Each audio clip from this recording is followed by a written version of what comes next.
Buon pomeriggio a tutti, grazie molte per essere con noi oggi. Il seminario di oggi, che si richiama nel titolo ai nostri impulsi nella catastrofe Covid-19, è un seminario diverso da quelli che abbiamo fatto sin qui. Ci siamo occupati di come è possibile immaginare una via d'uscita alle conseguenze economiche dell'epidemia. Ci siamo occupati dell'epidemia con Steve Davis. Oggi invece vogliamo, assieme a Dan Klein, che è professore di economia alla George Mason University di Fairfax in Virginia, ma che oggi ci parla dalla Svezia, dove è in queste settimane assieme alla sua famiglia. Oggi vorremmo cercare in qualche maniera di interrogare le idee a noi care e gli autori a noi cari per capire che cosa possono dirci, come possono esserci utili per affrontare questo difficile momento. Dan, che è stato anche ospite fisicamente all'Istituto Bruno Leoni a Milano in passato, è un grande studioso, un esperto di Adam Smith, di Edmund Burke, dell'illuminismo scozzese, del pensiero di Friedrich von Hayek, e ci aiuterà ad accedere a questo mondo di esperienze e di riflessioni, mettendole a profitto in questa difficile circostanza nella quale ci troviamo in ragione dell'evento epidemico. Dan, we are very happy to have you joining us today. I just mumbled some words in manners of an introduction to your talk. I'd like to give you the floor. We want to keep these seminars, around 1 hour, 15, 20 minutes, so that we can also get some questions from our audience and have you interact with them later on. So thank you very much for joining us. The floor is yours. Thank you so much. It's always great to work with you, Alberto, and I'm grateful for this opportunity. We're going to talk about the sublime and the beautiful, and I have to say I can't decide which term is more apt for the wall behind you, Alberto, there at your home. I think I'd go with sublime. Anyway, it's a time that is arousing all sorts of interesting sentiments right now. So I want to launch into this talking about sentiment, and I'll go for perhaps 18 minutes and then open it up. So Adam Smith talked about sentiment in the theory of moral sentiments. And suppose you have a sentiment from an experience and I share that experience, or perhaps I enter into your experience. Now, let me see here. There we go. And then we can compare your sentiment and my sentiment. And this gives rise to yet a new sentiment. And if our initial sentiments agreed, that's a pleasure. There's a sharing of sentiment. And Smith said there is a pleasure in that, even a sort of approval. Notice that this is a pleasure even if the original sentiment is not pleasant. That is to say, it might be grief, sorrow, anxiety, but sharing that, of course, is a comfort, okay? And so he's getting at that new sentiment from the comparison of your and my sentiment. And we want this pleasure. This is what we're social animals, of course. Now think about a group of people in a family, in a church, in a workplace, on a sports team, call it a club. And think about the different members of the club all sharing the sentiment so that the sentiment encompasses the members of the club. That's something we could call club romance. And the club could even be something as transitory as the audience at a theater. And so Hume said, a man who enters the theater is immediately struck with the view of so great a multitude participating of one common amusement, and experiences a superior sensibility of being affected with every sentiment which he shares with his fellow creatures. So this encompassment adds an electricity to the pleasure. It like heightens the pleasure, and it creates a special feeling. But even higher is when this encompassment encompasses the definitive we. Now, this is a interesting concept, but it is in our genes, I believe, our yearning and almost search for the definitive we, because we are still Upper Paleolithic. We have not changed that much in 10,000 years, since 10,000 years ago. And 10,000 years ago, before agriculture, we were small, we were living in small bands, 40, 50 people, and experiences encompass the band, sentiment encompass the band, and the band was the definitive we. Those were the people who counted, and gosh, we really knew each other well.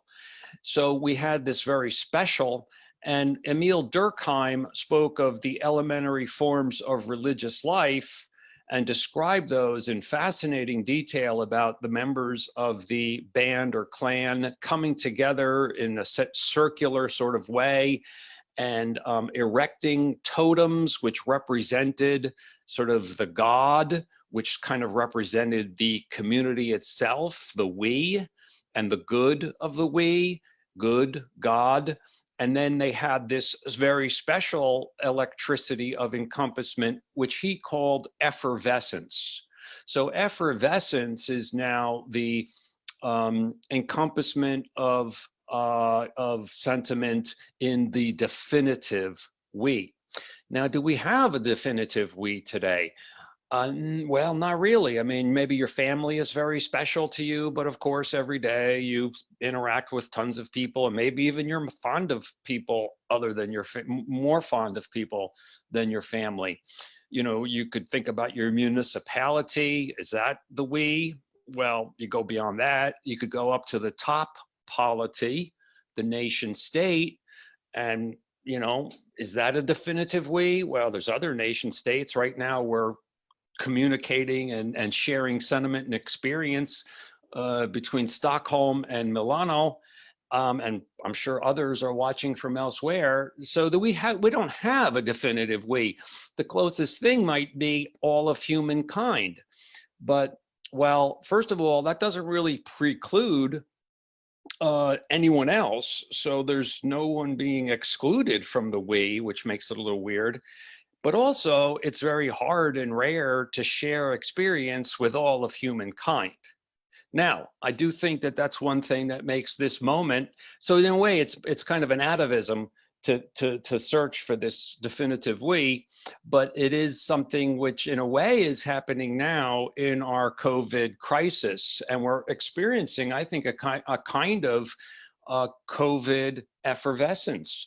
And there is a great deal of common focus on this kind of problem, how to deal with it, how to even understand it, how to react to it, all of the generous things that people are doing, the suffering that's going on, the tragedies in people's personal plans, and so on and so forth. So we actually are in something of a very special effervescent moment in a way. And we're seeing this, it's almost as though we are all worldwide now under the view of this beholding God or totem dealing with this. And we're all thinking about how each other is dealing with this. And this all relates to an asymmetry that Smith spoke of between joy and misery. He spoke of the ordinary and natural state of mankind, and that's this sort of black horizontal bar. And that's when you have conditions that are fairly regular and you get accustomed to them. And he said we settle into a kind of contentment at that level. And then upward from there, you can go up. Even when wonderful things happen, though, it's not that far up, or it's not necessarily for that long. you know, even if something wonderful, like you have a child, you get married, you get a promotion at work, you go up in joy, and we enter into each other's joy and, you know, share it. And again, we have that pleasure in sharing, but we don't believe that the person is really that long, that much elevated. The asymmetry is that misery goes really deep and can be really long, because we've built up our habits and our ways of life, our social relationships, our, you know, everything. And just like a fire can destroy a building, you know, the depths of misery can be really deep, you know, like losing a child, losing a spouse, and so on. So this is actually very related to Burke's distinction between the sublime and the beautiful. The sublime has more to do with that depth that is in us and that potential for fall, and also the appreciation of what we've come up to. And so the sublime has more to do with these large things that almost make us tremble. And if they're threatening, they might be they might give us terror, and they might fill us with terror. And so like an example like this is from The Sound of Music, not The Sound of Music, The Gone with the Wind, with Atlanta burning. So that's the sublime. It's a kind of looking up to something larger. It doesn't have to be a terrible thing. It can be something glorious. And when it is, then it's not that you feel dominated by it and minimized, but rather that since you're part of it, you actually kind of feel enlarged by it. And then on the other hand, there's the beautiful, and that's more of a looking down kind of sentiment. You know, seeing something beautiful, and where you have a feeling that things are in order and that you've got an understanding and there's a pleasure in the scene. So there's sort of the upward looking and the downward looking ways to make the distinction. And so William James talked about the moral equivalent of war. I think he had a sense that we had this yearning for a definitive we, a yearning for effervescence, a yearning for encompassment. And he was sort of searching for it. And he talked about doing things to, in a sense, mimic the common experience and common endeavor of war.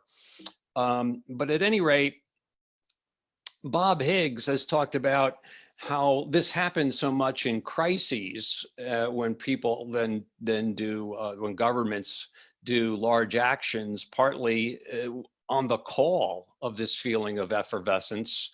Do something, you know, we need to get out of this together and pull together and so on. And he spoke of then a ratchet effect where when the government goes up, it might later be rolled back to some extent, but usually not all the way back. And so you get a ratcheting up with each of these crises. And he talked about this particularly in the context of the 20th century. But this whole process really is much broader than just crises.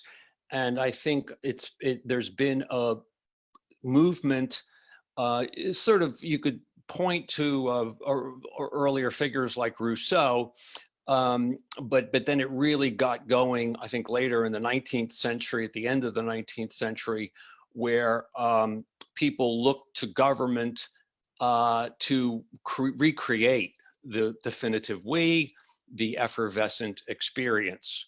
And I think of Rousseau as kind of a super spreader of irresponsibility in political sentiment. You know, come to think of it, I should try to minimize this over here. See how gradually you learn. Kerzner's right about that. Like after a little time, you kind of realize the opportunities.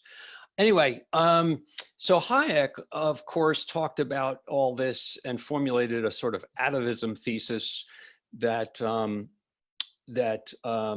with the democratic nation state from the end of the 19th century especially, the politics kind of asserted the top polity, the nation state, as the band.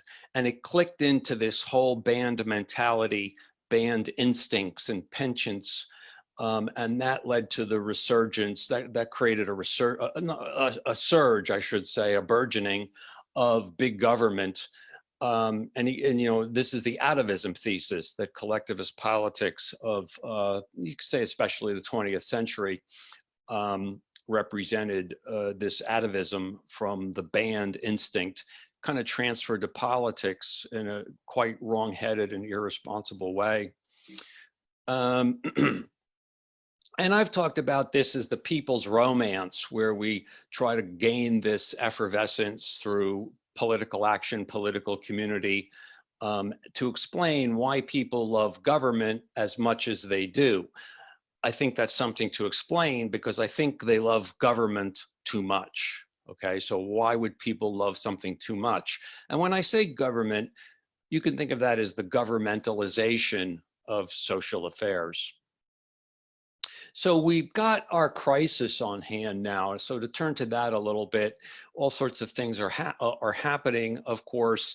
And look, I'm not saying that the government shouldn't coerce people and do things like impose certain quarantines or shut down gatherings and block bar service and so on and so forth.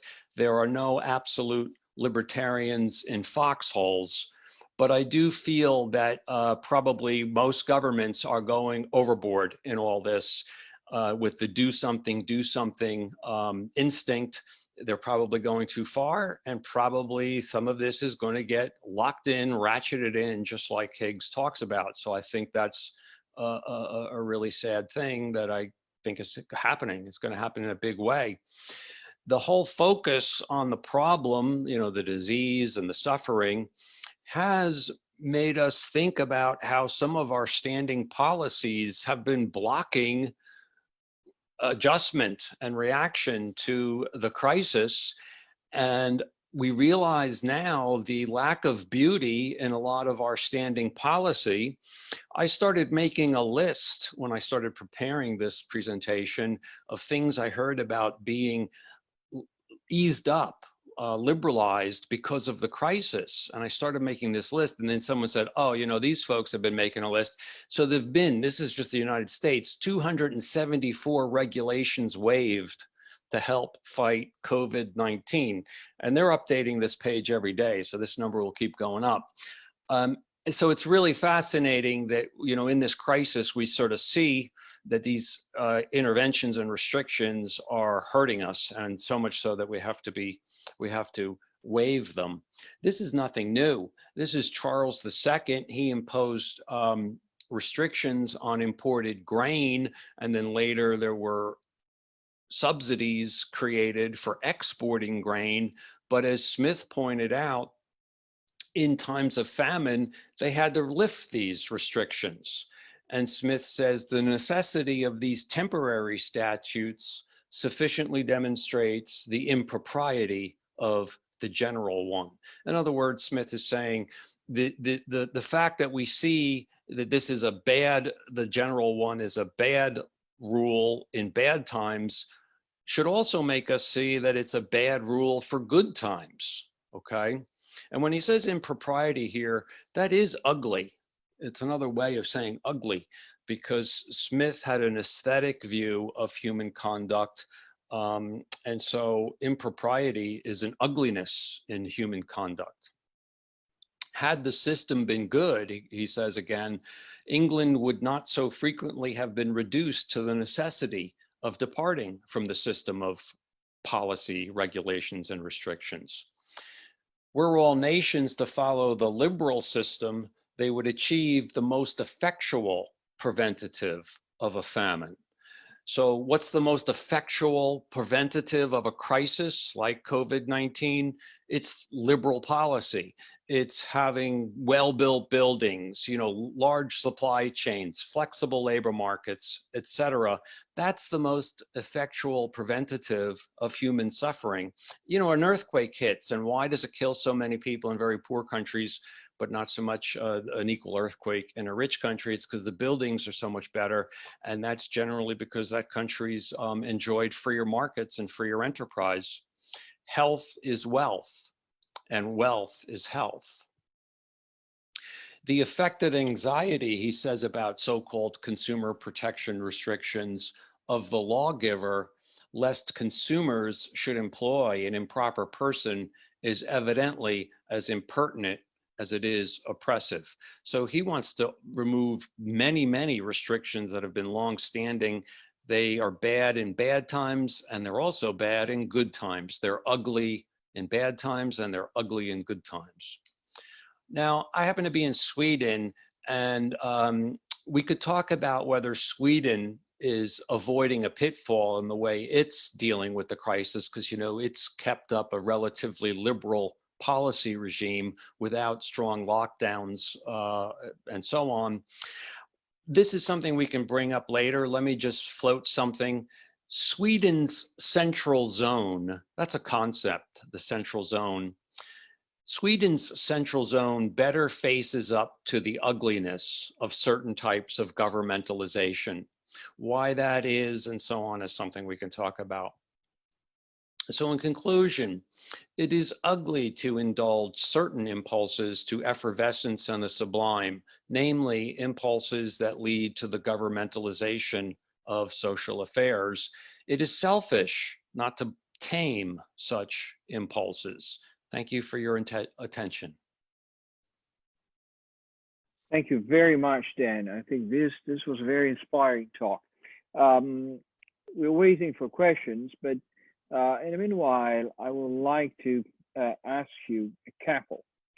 The first one has to do with what you mentioned. So in Adam Smith's time, basically, in order to provide for famine, you wanted to have freer trade, to be able to, basically be in touch with possible providers of grains in other countries and so on and so forth, because shortages were likely to be local.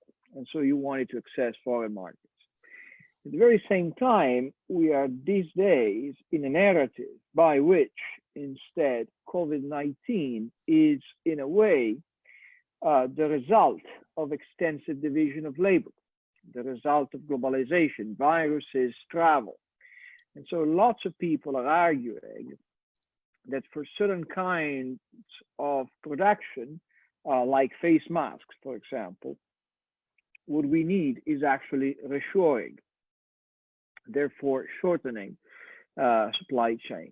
So I would like to have a comment of yours on that. And the second thing I'd like you to comment upon is what you mentioned about Sweden, because it seems to me that by referring to the central part of Sweden, you're making the point that different areas in Sweden will have different responses on the part of government when it comes to the anti-COVID-19 strategy, which I find very interesting, considering that in the eyes of an Italian, at least, Sweden is a fairly small country, but still it allows for a certain amount of differentiation, a certain amount of federalism, really, in the response to the pandemic.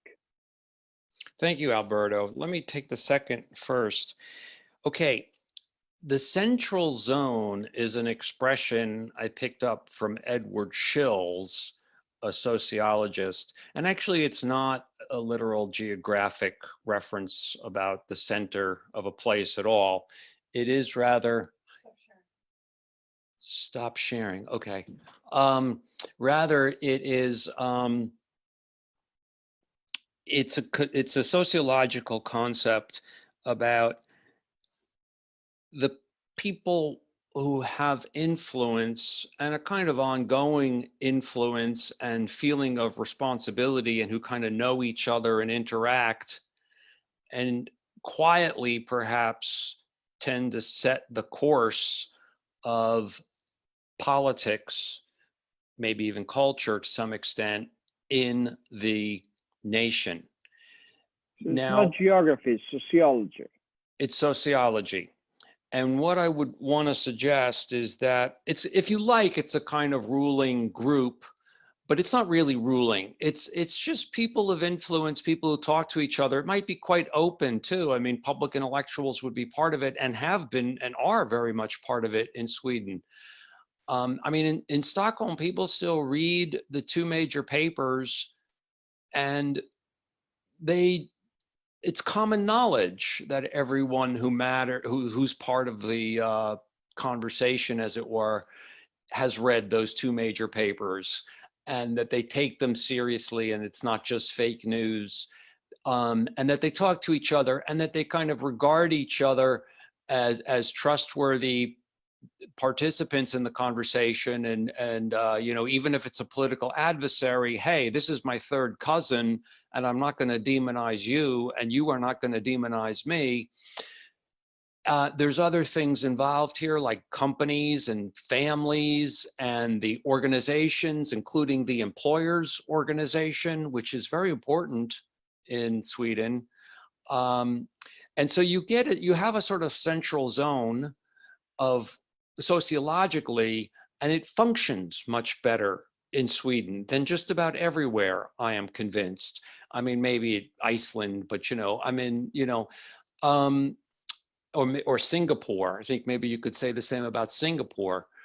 And it doesn't get carried away. It listens to each side. And I think they just didn't get too overreact to what was going on. And also they understand that clamping down on public life and the economy is going to hurt their second cousins and third cousins. It's not, you know, so distant and abstract that it's just political symbolism, posturing, impulses. So I think the Swedish central zone is just much more functional. It's almost as though other countries don't even have a central zone. In a way, they're so pitted against each other and mistrustful towards each other, and just bad to each other. So that's the kind of thing I would say is very special in Sweden. There are other things you could point to. Niels Carlson has recently listed some of the underpinnings of the Swedish approach, which kind of fit with this. So let's stop there. Is that okay? It's okay. I think it's about it's basically about public opinion working in Sweden to an extent that it does not any longer in the rest of the world. Perhaps if public opinion is to be understood as it was in the 19th century, not as the opinion of everybody, but as the opinion of some qualified people that somehow overlap with the middling ranks. Okay. You know, I trying to ask you a question about shortening supply chains, yeah, and somehow reshoring. That seems to be a very fashionable answer today for problems of caused by the pandemic. So I would like to have a view of yours on that, and then we do have 3 questions that I will ask you after this. Yeah, I have a feeling you could answer your question better than I could, but my initial response is that it's small potatoes. That, you know, okay, face masks. I mean, first of all, I don't really believe that it's such a problem to get face masks from abroad, and so I don't really understand the supposition about the big problem in these foreign supply chains. I mean,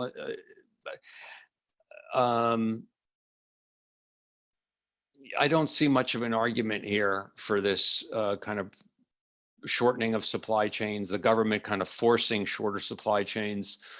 What do you think of it?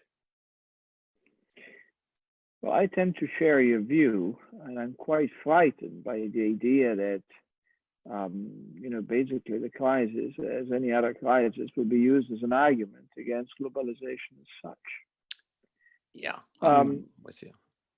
So now we do have an anonymous commentator pointing out that you talk about Higgsian ratchet effect of government during the crisis, but at the very same time, you mention examples of liberalizations of rules in the wake of COVID-19. So is it possible that the call towards government to do something can take the form, actually, of more liberal reform, of erasing rules. That's a fascinating idea. I'm not sure that's really going to gratify the Rousseauians out there, but maybe it could be promoted in that form and advanced to some extent by virtue of seeming to answer that demand. I like that kind of response, certainly. And I do think it's fascinating how crises can cut the other way sometimes. I tend to still think Higgs is right in the end, that in the end, all things told, that government tends to grow from crises, but maybe this time it's different, but I doubt it. We have another question from Ivan Osborne. Sweden liberalized its economy substantially from the 1990s, even when other Western nations, international trade aside, were becoming more illiberal. Now, people say that the Swedes have been able to do so well with respect with the disease because they trust their government, which does fewer things but does them better. To what extent, if all they trust their government because its role is now, so to what extent this trust in the government correlates with the fact that the scope of the government is more limited? Sweden is described as a high trust society, and the US is described as a low trust. Is this true in your experience? And the possible reason for the different reaction to the virus? There was another question exactly in the same vein. So this relationship between trust and the scope Right. of government, how do you see it when it comes to Sweden? Well, let me say more generally that I think kind of theoretically, I accept the idea, the mechanism that's being suggested, that when government overdoes it, as it were, expands its scope, it does create less trust, or maybe with a lag. But that's not to say that when you do cross-sectional comparisons, you'll find that the bigger governments are less trusted, because one of the reasons they're bigger is because they're more trusted to begin with for other reasons. In other words, it's a more trusting society, and so they think that bigger government can work. And in fact, bigger government does work less badly. It works less badly in Sweden than it would in Italy or the United States. I'm convinced of that. Everything works better in Sweden. Well, it doesn't matter which way.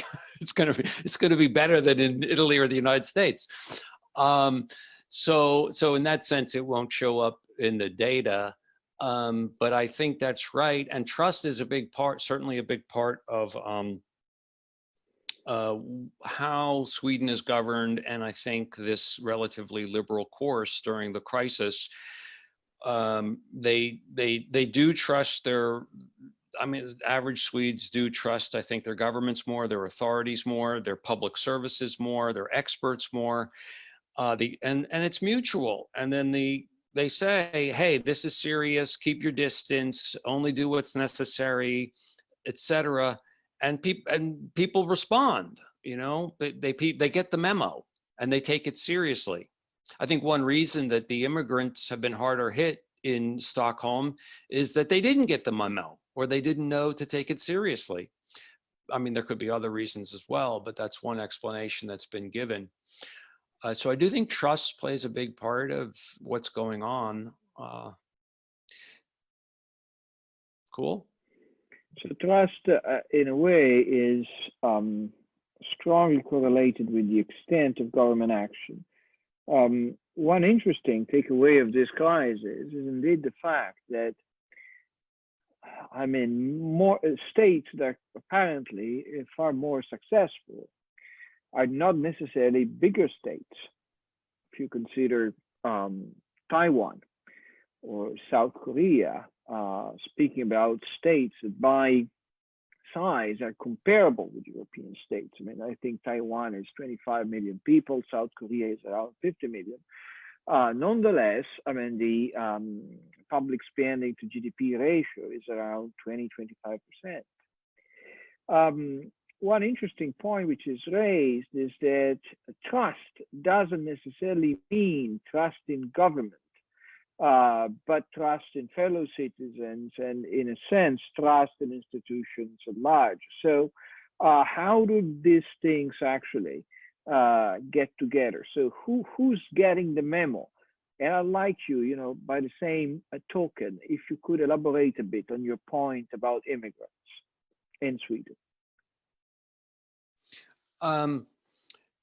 Okay, what I'm suggesting is the average Swede reads the newspaper, sees what the authorities are saying. They're saying, take this seriously. This is how it's passed. This is how long it lasts on plastic. It's droplet, so you have to worry about so many meters. This is like, think about all this, everybody. Change your habits, wash your hands. I have to say, Swedes are not wearing masks much. Maybe they should be. But they have not been wearing masks much, and I don't think they've been urged to wear masks much. Maybe that's a failing on the government's part. But anyway, all that other stuff, and we've been social distancing. I've been here for quite a while now, but maybe the immigrants didn't read the paper, or if they did read it, they didn't take it seriously, because they figure, well, government here is probably like government where my parents came from, and you certainly don't trust anything they say, or the journalists for that matter. So that's what I meant by the memo point. I'm sorry, Alberto, what else? And to the extent of trust, I mean, trust in fellow citizens. So you mentioned the media. It's more institutions, in your view. I mean, having a sense of an institutionalized public opinion, right? That's what you have in mind. That's another point by Gene Parmesan. I hope it's a true name. In the US, no one trusts other people because they will always try to take more than their share of the government benefits, game the system.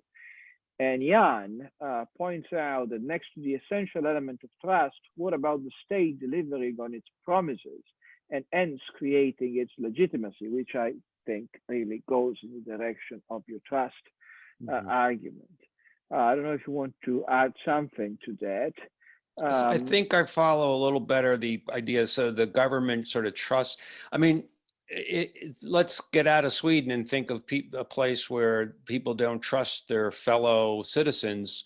They therefore think, oh, the government has to tell them how to take care of themselves and how to be socially responsible. It has to require them. So that kind of attitude about fellow citizens would lend itself towards support for government restrictions and mandates. And in Sweden, I do think Swedes think, listen, you advise each other, they put out the word, and we can count on our fellow citizens to respond appropriately. So, yeah. Dominic Pino from GMU comments, it seems that every day more evidence emerges that China made catastrophic mistakes in January.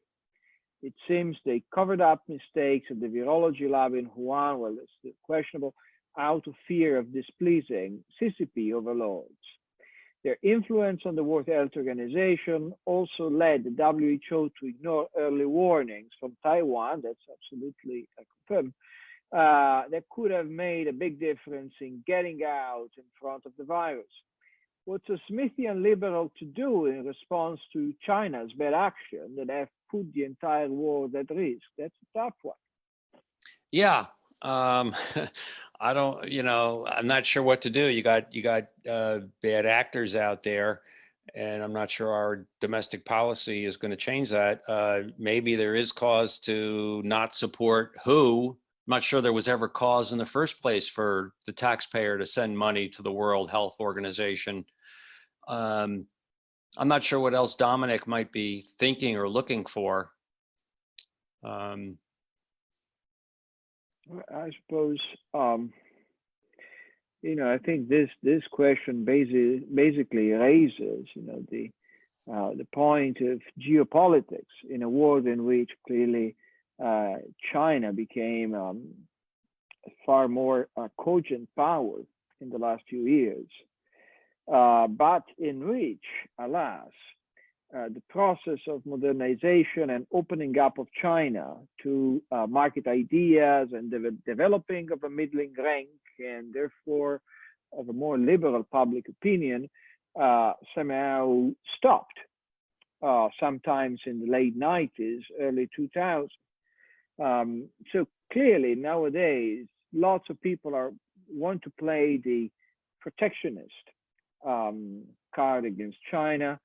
At the very same time, you do see the fact that we depend on Chinese factories for plenty of stuff. I mean, when it comes to face mask and this kind of protection instruments, these days is pretty clear cut.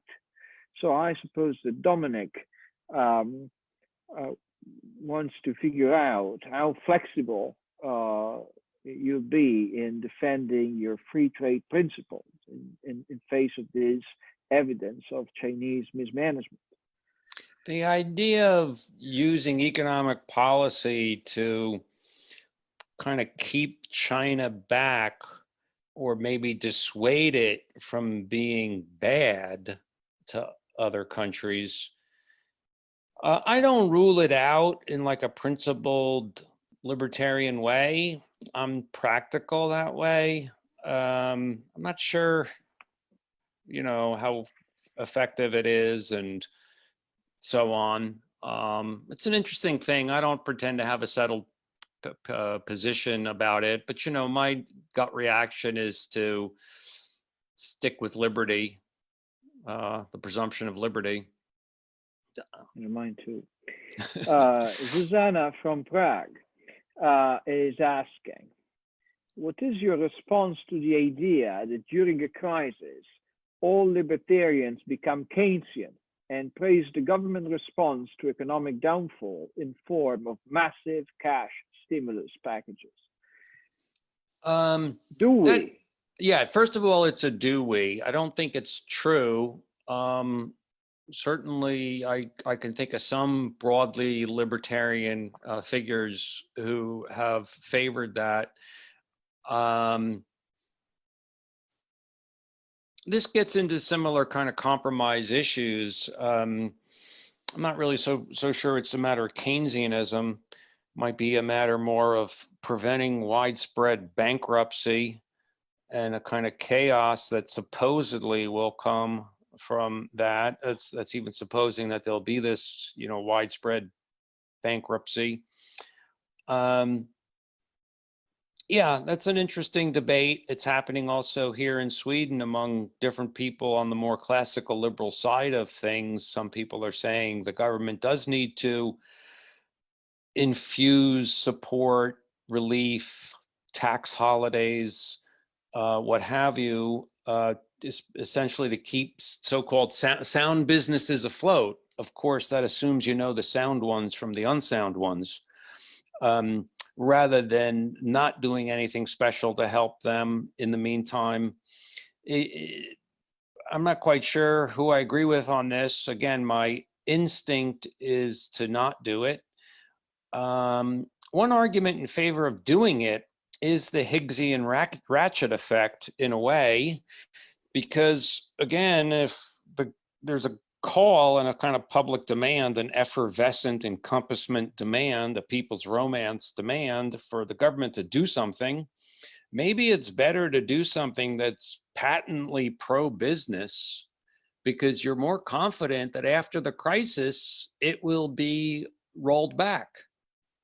Whereas if you just give more unemployment insurance, you extend unemployment insurance, for example, that might be harder to roll back after the crisis is passed. There'll be a sort of popular support. Oh, it's just us taking care of us. It's the people, the workers. So some policy interventions will be less ratchety than others. Like requiring people to wear masks. I'm not saying the government should do that, but I wouldn't be that mortified about it because I'd be darned confident that it will be rolled back. Yes. I think it's a very good point. I didn't think about it, but it makes plenty of sense. It reminds me of other examples in similar areas. But if you pick policies that are absolutely abhorrent in normal times, I mean, it's far more likely that they won't be prolonged. Even though we need to keep in mind that the consensus for governments that are actually restraining individual liberty to unprecedented extent is very high all throughout the West. I mean, the approval rate of the Italian Prime Minister is around 70%. I don't this to be a critical comment, but clearly when it comes to the individual liberties enjoyed by any Italian, well, Benito Mussolini would not have dared to force people not to exit from their own municipalities. I mean, that's for sure. And still, people like and applauded exactly in the totemic fashion that you mentioned before. On supply chains, there is a comment from Alessandro Veneri, who writes, I have a comment on governments willing to impose some kind of restrictions on supply chains. In a pre-pandemic state of affairs, goods such as masks are produced at a quantity that cannot possibly match the demand during a pandemic. And in the presence of a demand shock for reason of national health security, countries that have a higher production of masks could face pressures to block exports. Hence, other countries may be warranted in setting up local production and force companies to keep their production at the local level to avoid supply shortages. Yeah, I guess those things are possible. Yeah, I don't have a particular comment about that. Franco Paulinelli instead asked, could public health measures imply a reduction of our freedoms in democracy? How important will be our individual ability to resist the virus as compared with the system ability, which I suppose it means as compared with the resilience of the system? So in a sense, I suppose he's asking, isn't this exactly the moment in which you need to think about the social organism, so to say, in order for individual life to flourish in the longer run? I would say we're always interested in the social organism. It's always true that the whole, the social whole, however large you want to go up, even if you want to go up to humankind, even future generations, including, is what we care about. And it's only based on the holiness of the whole, if you will, that we authorize the pursuit of honest income and free markets. It's because we believe those are the best ways to serve the whole, the social organism, if you like. And I just don't think it changes really in a crisis. I do think there could be some particular things, emergency temporary measures that do change, and that certain measures will be good in bad times, even though they're bad in good times or normal times. So I don't deny that. But by and large, I really think that crises and emergencies are very much as, call for free markets as much as good times. And the moral authorization for that hasn't changed. Only the sentiment has changed. The focus has changed. The sense of effervescence is present. And so it affects things. And I think it generally affects things in terms of policy making, well, very often for the worse. So, I mean, the good of the whole should always be in the saddle, actually. When it comes to this epidemic event, if I remember correctly, a few days ago, you sent around um, an email concerning Econ Journal Watch, the journal that you added, in which you pointed out that you needed somebody arguing for Robert Higgs for Nobel Prize. I'd like you to elaborate a little bit on that, because of course, in this kind of situation, there is always a very strong call on the part of the general public for economists and scholars whose work is relevant for the time we are living through. And you made a point also in your presentation that Higgs's work certainly is. Yeah, I definitely, Higgs has always been on my short list for Nobel worthies, along with, for example, Deirdre McCloskey. I could probably think of others. But at any rate, yes, he kind of becomes even higher on the list, and it becomes more relevant to talk about Higgs and a Nobel Prize. The Crisis in Leviathan work pertains very strongly here. I do expect us to see it and to be talking about it for years to come, because we're going to have done a whole bunch of things that are going to be hard to unwind, and we're going to be living with the aftermath of. And I do think governments are totally overreacting. So at Econ Journal Watch, we have a series which invites authors to make a case for somebody to get a Nobel Prize. The most recent entry is one on Ed Leamer. He's the guy who said, let's take the con out of econometrics. And so I think an essay on why Higgs deserves it, it would be a wonderful contribution. And he deserves it by no means only for that contribution. In fact, I would say that I put even higher his work on interpreting the period of essentially 1933 to, let's say, 1950 or 1948. I think that's really a great contribution with a number of totally important, incredible papers. I think I'm more wowed by those actually than the Crisis in Leviathan work. So yeah, he definitely deserves it in my view. Speaking a little bit about Sweden. I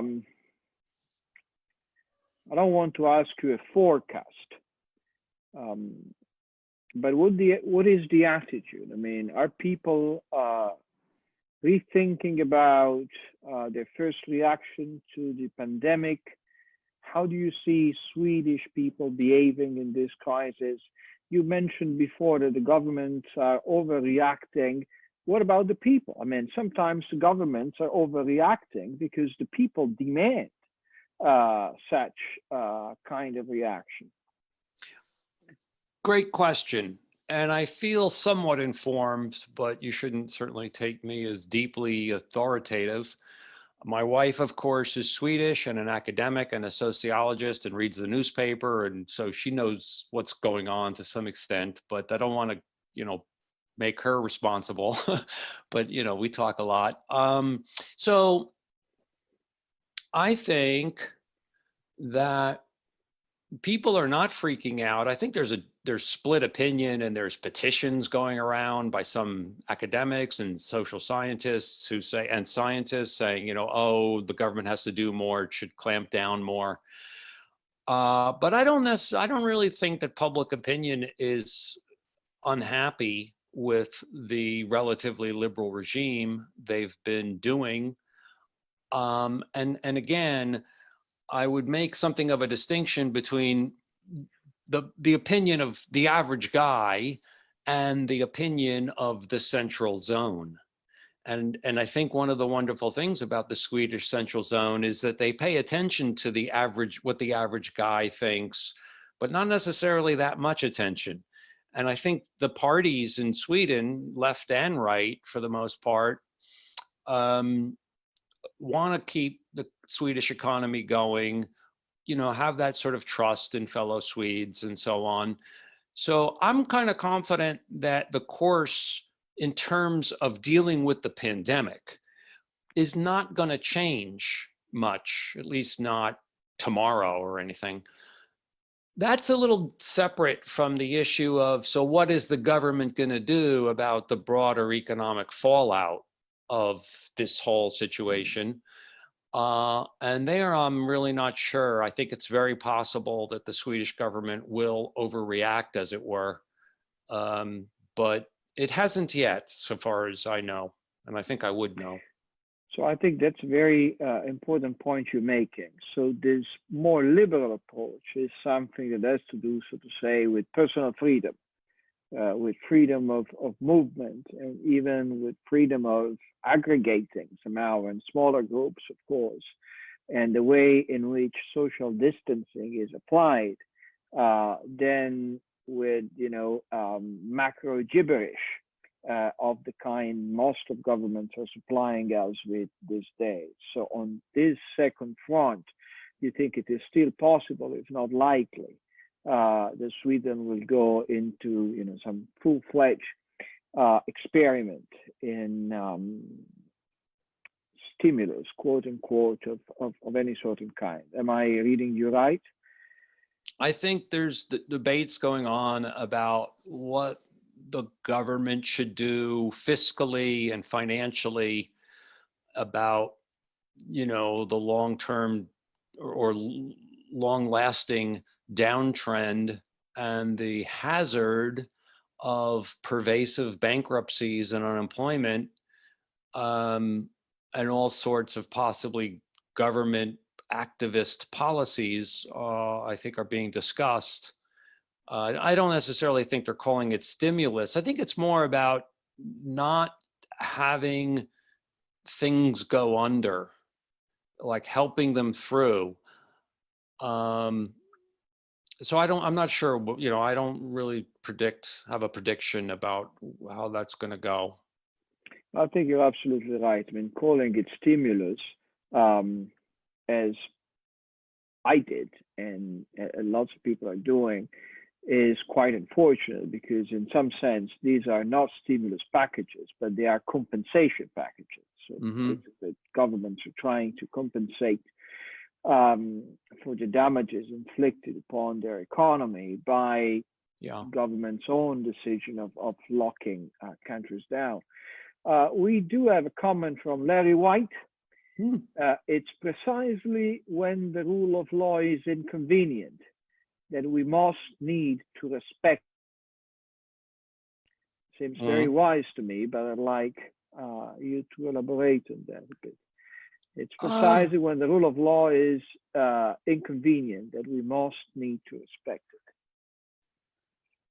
it. Yeah, I think there's a lot of truth to that, but I do think we respect it in light of a situation. And I do think our decisions do have to be adapted to situations. Look, if Larry were the mayor or the governor, wouldn't he quarantine the Diamond Princess? That ship with all the contaminated people. I mean, seriously, the rule of law would say, oh, you let people come off the Diamond Princess and, go about their business. So I don't know, do we really bite that bullet? I think we should have great scruple. I think there is a presumption, but sometimes the circumstances enable us to overcome the presumption, just like the presumption of innocence. Sometimes we do find the defendant guilty. So I think we should maintain that presumption, if that's what, one way to think of the rule of law. But that doesn't mean that, you raise the bar based on a more difficult circumstance. Anyhow. I think perhaps it would be interesting to go back for a minute to the issue of atavism. So why not trying to frame? I think that I mean, in a way, these are two separate set of issues. One issue is related with the policies that are appropriate in these circumstances. But another set of issues is related with the sort of demands for moral intervention that these circumstances are arousing. So can you try to go back and focus a bit so that we can eventually leave our audience with some comment again, and perhaps another look at how, so to say, there's a sort of pre-Neolithic atavism in the way in which we rally around the flag. Right. A rally for governmentalization. That's exactly right. And that's really the main theme I wanted to offer today, that we have, as it were, a kind of bandman, a bandman mode in us that gets clicked on in certain circumstances, maybe like once we think about politics or once we are in a crisis. And this effervescence of shared experience and concern about those, deep losses and that trembling, that it kind of clicks that on. You can kind of relate that to a hunter-gatherer band who's starving or is under attack from a rival band, and they have to do something, and pull together. So I think that's right. This kind of shared experience, it kind of makes us forget all of those habits, proprieties, kind of restraints that we've learned from civilization, from Western civilization. And it busts out again in this kind of Jacobin sort of way. And that's the tragedy. And it's happening now. It's happening again. I think that, like you said, people are demanding it, and a lot of governments are as guilty of it as anybody. A lot of politicians and parties are, leaders of this kind of thing. And so it's happening in a terrible way. It's a way to understand why government grows so much in a crisis. One reason why is this atavism theory, it seems to me. It really clicks, it really turns on the atavism mode, it seems to me. And so we have to, so in that sense, I do think we have to be especially on guard during a crisis like this, a circumstance like this, which is a little different than the kind of question Larry was asking about. And that's what, that's why I think we need to really take in Hayek's atavism thesis and the Durkheim and understand all of that stuff, all the stuff about sentiment, collective sentiment, encompassment. I really think encompassment's a very important idea. It's not that much talked about.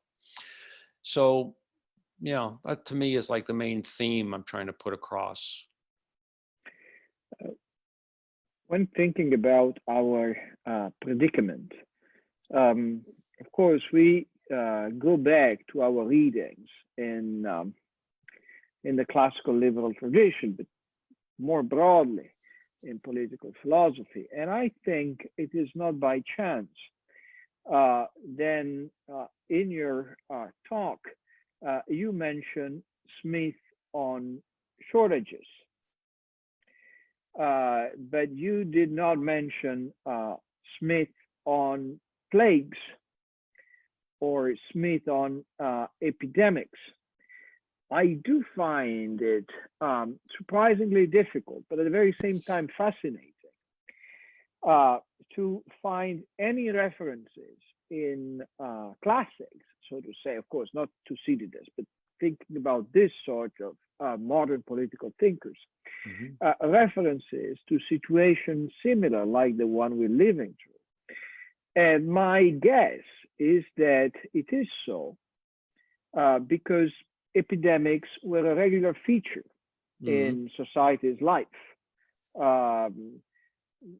a public hygiene was not that much of an issue until the end of the 19th century.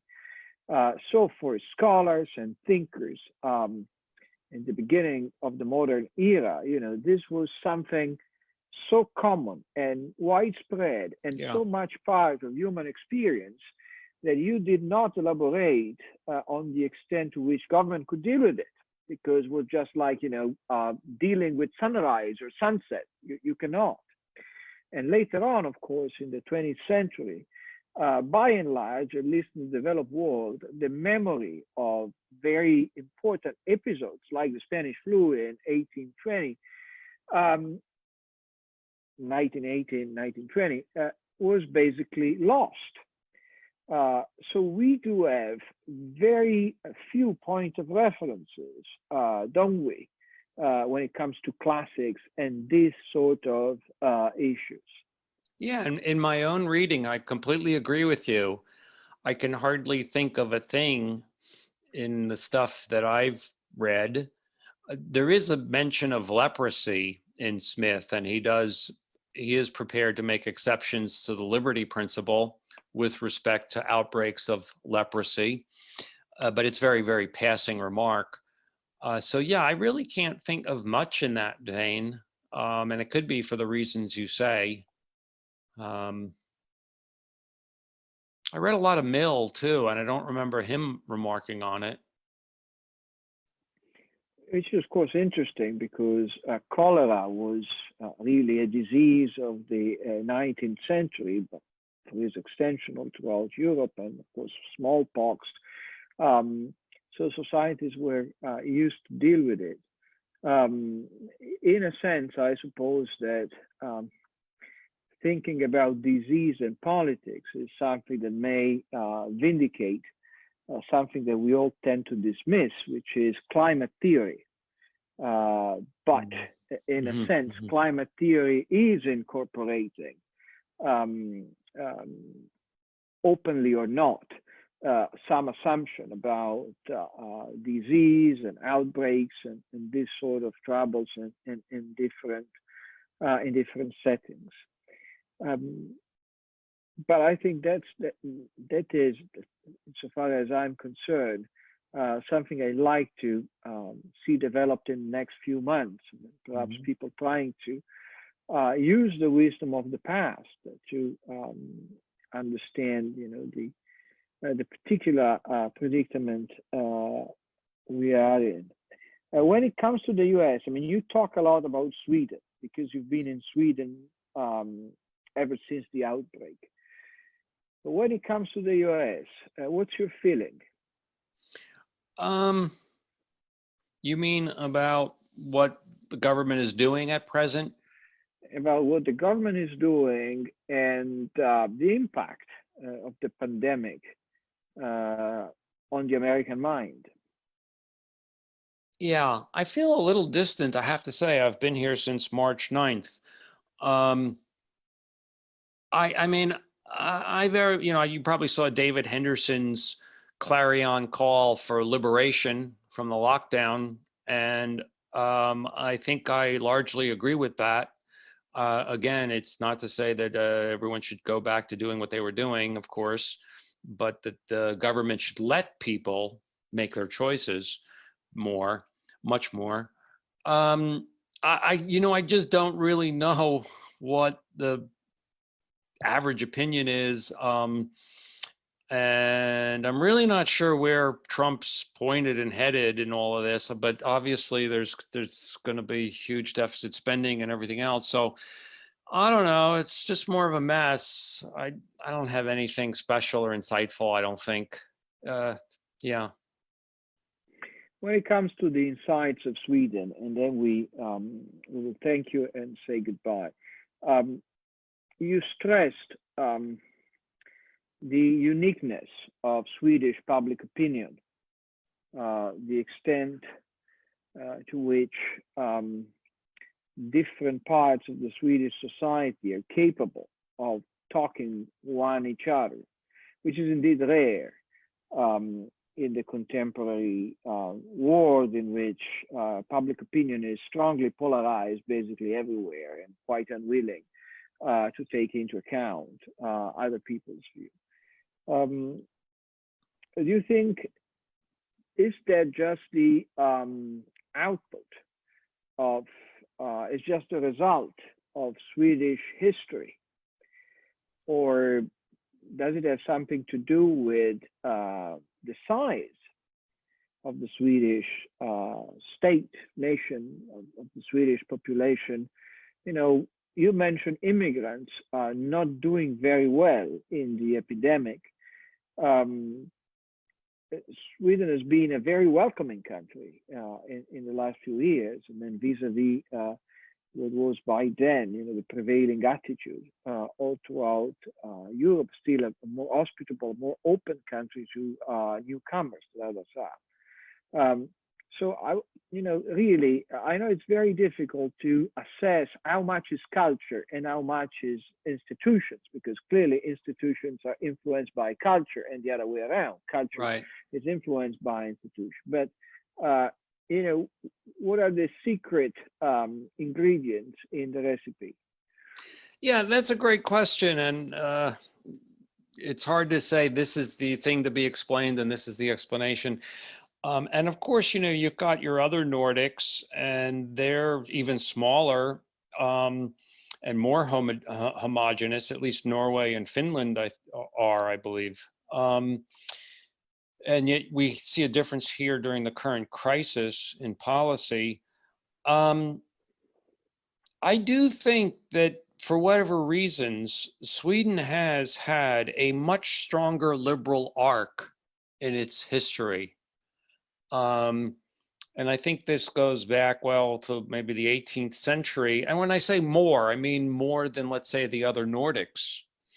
So I do think it goes deeper in history, and we had a lot of great liberal figures who were very much part of that central zone that we've been talking about. People like Wicksell and Olin and Cassell and Heckscher, and many Swedish economists in the 20th century, like Assar Lindbeck, Ingmar Stoll, who we just reprinted in EJW, who I really don't think have counterparts, comparable counterparts at all in the other Nordic countries. In fact, some of their most prominent figures like Ragnar Frisch in Norway are quite illiberal. So I do think there's been something special. You could go back further into the 19th century. I really love Erik Gustav Geijer.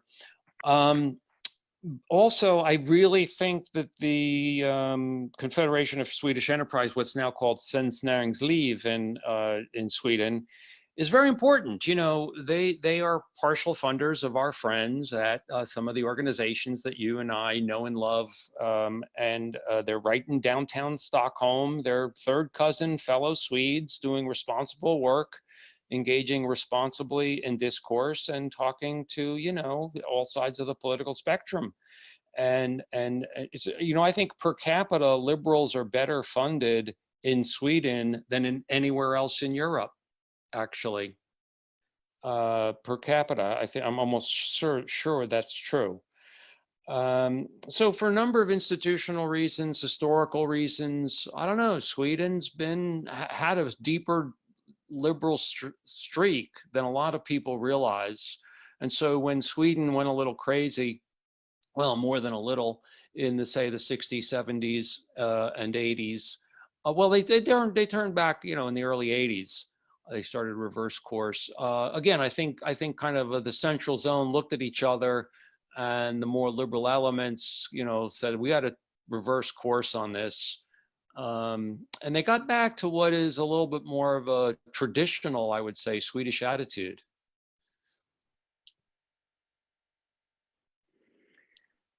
So it is, in a way, it's very 19th century liberal explanation. Look at public opinion and it will explain it, isn't it?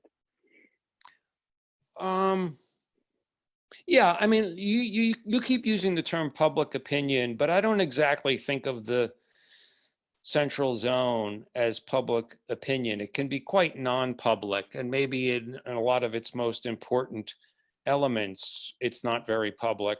It interpenetrates public. It relates to the public. It considers the public, and there's a continuity with the public. But yeah, I don't know. I'm more hopeful about Sweden than I am the United States. That's for darn sure. Okay, I don't know if that is uplifting or perhaps the other way around. Yeah. But we're very grateful to you, Dan, for your time and for this seminar. So thank you very much for doing it. We scheduled the seminar with you in Milan in early March. Clearly, we couldn't do it, and I think it's way better for you to be in Sweden, you know, without the possibility to travel, than it would have been just to be in Italy these days. But I do hope we will soon be able to invite you to come to Milan again, of course, Lotta, and meet in person instead of using this sort of devices. So thank you very much for this conversation, for your talk, and I hope we will see each other soon again. You bet, Alberto. It's my pleasure. Great to be with you and to work with you. Thanks. Thank you very much. Grazie mille. Abbiamo concluso questo seminario. Il programma di webinar dell'Istituto Bruno Leoni prosegue nei prossimi giorni. Abbiamo il 17 aprile, cioè domani, un seminario organizzato assieme agli amici dell'AE su Italia, economia e coronavirus, nel quale interverranno anche Roberto Fini e Tito Boeri. Il seminario sarà coordinato da Maria Teresa Cometto, e invece settimana ventura avremo un seminario sulla cultura nella crisi, che come sapete è stato un tema molto dibattuto anche in questi giorni, ragionando su come istituzioni culturali piccole e grandi possono reagire a questa nostra complessa situazione. Il seminario di domani è non riservato ma pensato soprattutto per docenti delle scuole secondarie che si trovano a dover insegnare economia ai loro studenti, insegnare diritto ai loro studenti, e come dire, in un momento come questo speriamo di riuscire ad aiutarli, insomma, a sviluppare qualche proposta anche per loro. Io ringrazio molto Veronica Cancelliere, che ci ha seguito e consentito di fare oggi questo seminario, e per chi può e vuole ci rivediamo nuovamente domani.